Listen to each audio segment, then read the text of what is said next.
श्री शिवाय नमस्तुभ्यं।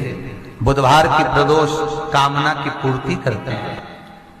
बुधवार की प्रदोष पड़ती है तो शिव रजत भवन में निवास करते हैं।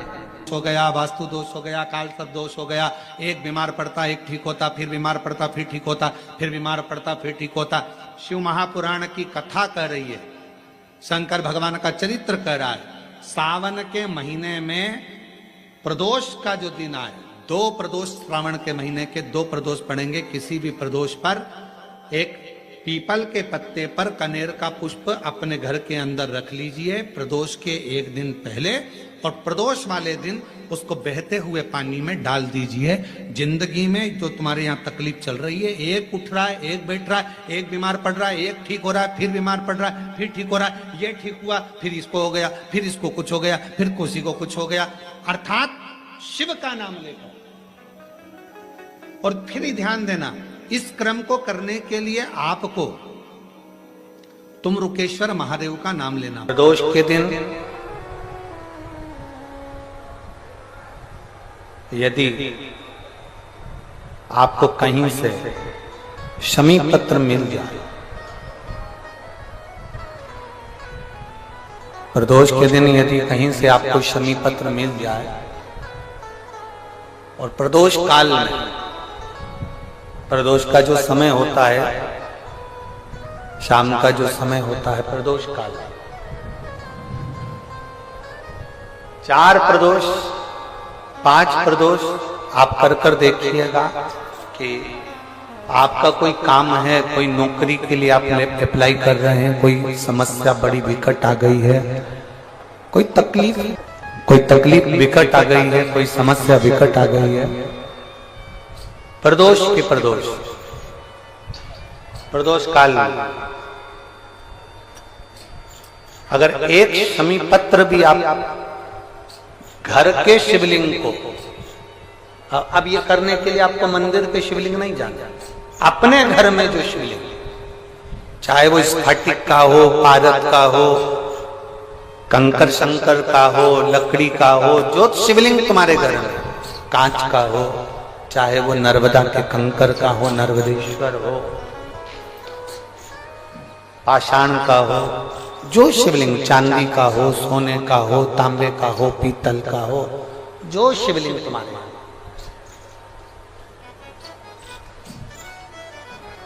एक शमी पत्र यदि आप भगवान शंकर के शिवलिंग पर समर्पित कर रहे हो, और उस शमी पत्र को उठाकर रात्रि को 9:15 की जो एक मुहूर्त होता है, एक समय होता है, जिस समय पर हम अपने मन की बात भगवान शंकर को कहते हैं, पूर्व में भी इसका वर्णन हम कर चुके हैं कथाओं में।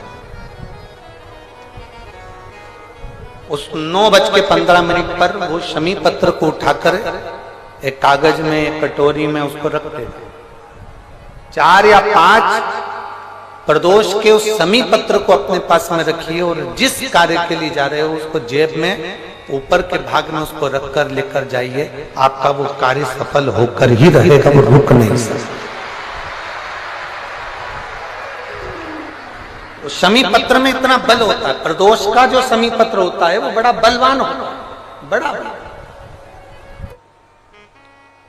प्रदोष, शिवरात्रि, सोमवार की अष्टमी, प्रदोष भी हर महीने आती है, शिवरात्रि भी हर महीने आती है, सोमवार भी हर महीने 2, 3, 4, 5 पड़ी जाती है। सोमवार की अष्टमी जरूर साल भर में 4 या 5 आती है।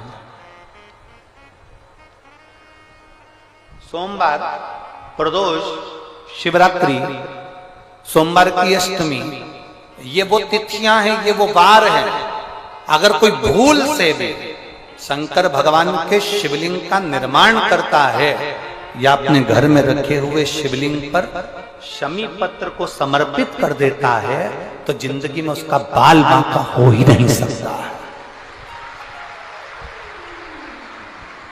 प्रदोष के शमी पत्र में बल होता है, प्रदोष के शमी पत्र में मैं सुनील जी को धन्यवाद दूंगा, आपको बहुत बहुत साधुवाद। ये 5 दिन की कथा में 22 तारीख को प्रदोष पड़ रहा है और बाबा की कृपा है आप पर, जो ये प्रदोष के समय पर भी कथा चल रही है। कथा का समापन। श्री शिवाय नमस्तुभ्यम। हर हर महादेव। गुरुजी द्वारा बताए गए उपाय को विश्वास के साथ जरूर करें और कमेंट में श्री शिवाय नमस्तुभ्यम जरूर लिखें। Thanks for watching. और कितना सुंदर कहा है, मंदिर बनाया तो अपने लिए नहीं, सर्व जगत के लिए बनाया। सारंग ऋषि ने अगर मांगा भगवान शिव से, सर्व जगत के हित के लिए मांगा, सर्व जगत हित। और आज भी नियम है, काशी में अगर कोई कावड़ चढ़ाने के लिए जाता है, काशी में कोई दर्शन करने विश्वनाथ जी के जाता है, तो सारनाथ महाराज के दर्शन, सारनाथ महादेव के दर्शन जरूर करता है। एक दिन सारनाथ सारंग ऋषि बूढ़े से हो गए, अवस्था ढल गई, अवस्था ढल गई। कौन आए सेवा करने? तो भगवान एक दिन सारंगनाथ को, सारंग ऋषि को प्यास लगी, गंगा का जल लेने के लिए ना जा सके, शिवजी को याद करा। शंकर भगवान ने वहीं पर कुंड को प्रकट कर दिया, वहीं कुंड। और सारंग ऋषि के सम्मुख में कुंड को प्रकट करा। देव अधिदेव महादेव ने कहा सारंग ऋषि से, सारंग जी तुम्हारे सम्मुख में यह कुंड प्रकट है, मैं देव अधिदेव महादेव यहां लिंग रूप में प्रकट रहूंगा। इस शिवलिंग का नाम तुम्हारे नाम से जोड़ा जाएगा, इसको लोग सारनाथ कहा करें, सारंगनाथ कहा। कभी मौका लगे विश्वनाथ की धरा पर काशी में यदि आप जाएं, तो एक बार सारंगनाथ जी का दर्शन जरूर करें। क्यों? क्योंकि वो एक ऐसा दिव्य दर्शन है, सारनाथ भगवान का एक ऐसा दिव्य दर्शन है, उस कुंड का ऐसा दिव्य दर्शन है, जहां पहुंचकर हम जो कामना लेकर, अगर कितना भी जीवन में ऋण पड़ा हो, कितना भी कर्जा पड़ा हो, कितना भी दुख पड़ा हो, कितनी भी तकलीफ पड़ी हो, अगर काशी में सारनाथ भगवान का दर्शन यदि कर लेते हैं, तो हमारी जिंदगी के सारे दुख धीरे धीरे धीरे धीरे, हमारा कर्जा धीरे धीरे चूक जाता है, समाप्त हो जाता है। सारनाथ भगवान का इतना महत्व लिंग पुराण में भी है, शिव महापुराण में भी है, नर्मदा पुराण में भी है। सारनाथ भगवान का वर्णन स्कंद पुराण के काशी खंड में भी है, चारों पुराणों में इसका वर्णन मिलता है। और यदि संसार का कोई व्यक्ति अगर मान लो काशी में जाकर सारनाथ भगवान का दर्शन ना कर पावे और उसकी जिंदगी में बहुत कर्जा है, इतना भी धन नहीं है कि काशी जाकर सारनाथ भगवान का दर्शन करे, तो शिव महापुराण की कथा कहती है, अगर बन सके तो 5 बेलपत्र, 5 दुर्वा, 5 कनेर का पुष्प, 5 काली तिल हाथ में रखकर सारनाथ भगवान का स्मरण कर कर भगवान शंकर के मंदिर में शिवलिंग पर समर्पित करें। और शिवलिंग पर समर्पित कर कर सारनाथ भगवान का स्मरण कर कर लोटा भरकर जल शिव को समर्पित करे। उसी का थोड़ा सा जल झेल कर लेकर आकर अपने घर व्यापार के ऊपर छिड़कना प्रारंभ करे। धीरे धीरे 3 महीना भी नहीं लगेगा, व्यापार वृद्धि करेगा, कर्जा चूकना प्रारंभ हो जाएगा। सारनाथ भगवान का इतना महत्व, बोले सारनाथ महादेव की, शिव का इतना, उसको जाने, उसको पहचाने। अब प्रदोष पड़े, बन सके 1 बेलपत्र, बन सके 5 बेलपत्र, शमी पत्र, हरे मूंग, कलश के अंदर थोड़ा सा पानी लेकर 1 बेलपत्र, हरा मूंग, शमी पत्र डालकर और उसमें थोड़ा सा गुड़ डालकर भगवान शिव का स्मरण कर कर प्रदोष काल में, मान लो कोई काम आपका बहुत जरूरी है, बहुत दिनों से अब थक गए हैं, नहीं हो रहा, कर्जा बढ़ रहा है, धन नहीं आ रहा, व्यापार नहीं चढ़ रहा, या कोई समस्या बहुत प्रबल है, कोई एग्जाम में बैठ रहे हो नहीं हो रहा, परीक्षा भी दे दी है, रिजल्ट आने ही वाला है, तो भी प्रदोष काल में, प्रदोष के समय वो जल, मूंग, शमी पत्र और बेलपत्र और गुड़ का शंकर के शिवलिंग को समर्पित करना प्रारंभ कर दो। 2 या 3 प्रदोष करोगे, बाबा आपकी मनोकामना शीघ्र पूर्ण कर देगा। 2 या 3 करो, तभी जीवन में आपको लग रहा हो कि मैंने 2-3 व्यापार करके देख लिए और घाटा ही घाटा हो रहा है, इसमें मुझे तरक्की नहीं मिल रही है, इसमें मुझे उन्नति नहीं मिल रही है, या कर्जा बढ़ रहा है, घट नहीं रहा और बहुत कर्जा बढ़ रहा है, तब एक प्रयोग जरूर करिएगा। प्रदोष के दिन एक धतूरा भगवान शंकर के शिवलिंग के ऊपर रख दीजिए।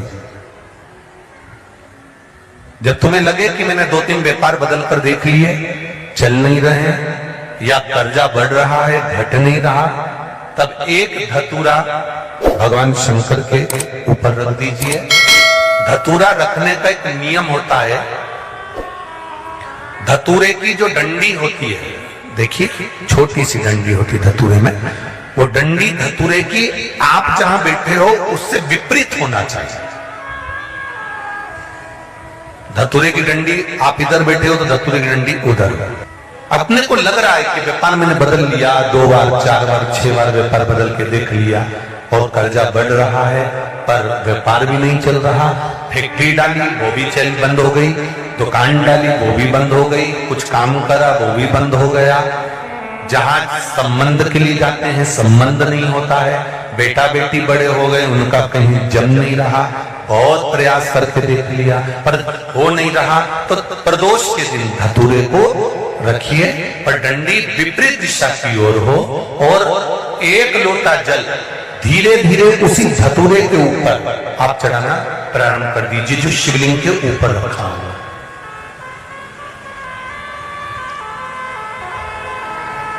महाराज हाटकेश्वर महादेव का नाम लेकर, कौन से महादेव, जम के बोलो जरा, हाटकेश्वर महादेव का नाम लेकर जो जल समर्पित करा जाता है और उस जल को समर्पित करने के बाद उसी धतूरे को वापस घर में ले आया जाता है, वापिस लिया।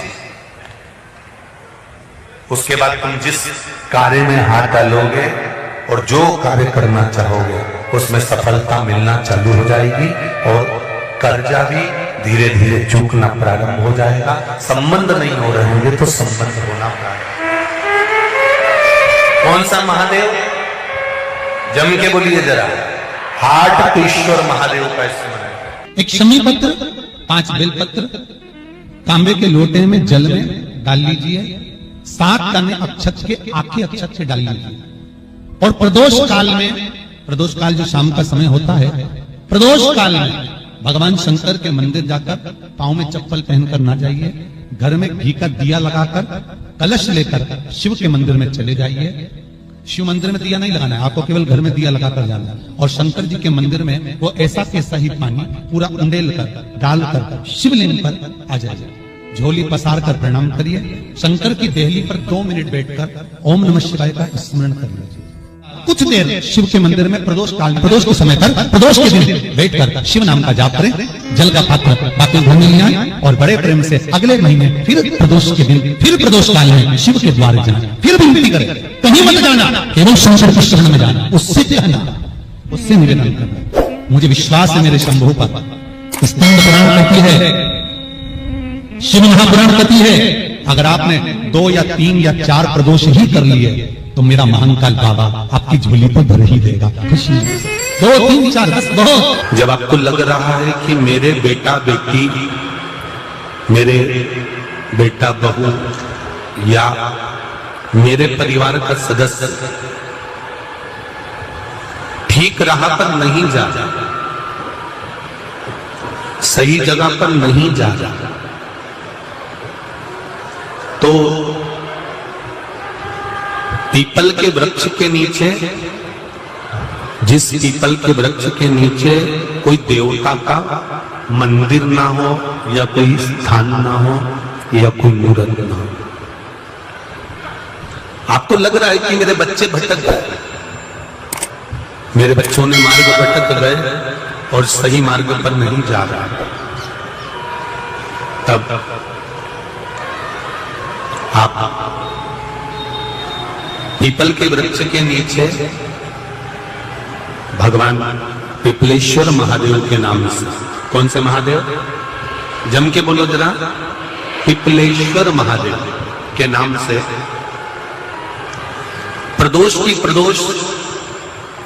प्रदोष काल में आप पीपल के वृक्ष के नीचे भगवान को पिपलेश्वर महादेव के नाम से दीप लगाना प्रारंभ कर दो। और एक बात का स्मरण रहे आपको, आप पिपलेश्वर महादेव के नाम से जब दिया लगाएं तो आपके स्मरण में रहना चाहिए कि मेरे जो बच्चे गलत मार्ग पर जा रहे हैं, मेरे जो बच्चे परिवार के लोग गलत पथ पर जा रहे हैं, वो उनका मार्ग, हे पिपलेश्वर महादेव आप उनका मार्ग सुलभ करें और उसको सतमार्ग की ओर लेकर, हमारे बच्चे गलत मार्ग की ओर चले गए हैं, उनका मार्ग सुधार दीजिए, मार्ग सवार दीजिए। हमारे यहाँ बहुत सुंदर कहा है शिव महापुराण में प्रदोष व्रत कथा के अंतर्गत, प्रदोष काल में किया गया पुण्य, दान, सत्कर्म, भजन, एक लोटा पानी का भी 7 भाग हमारे भाग्य में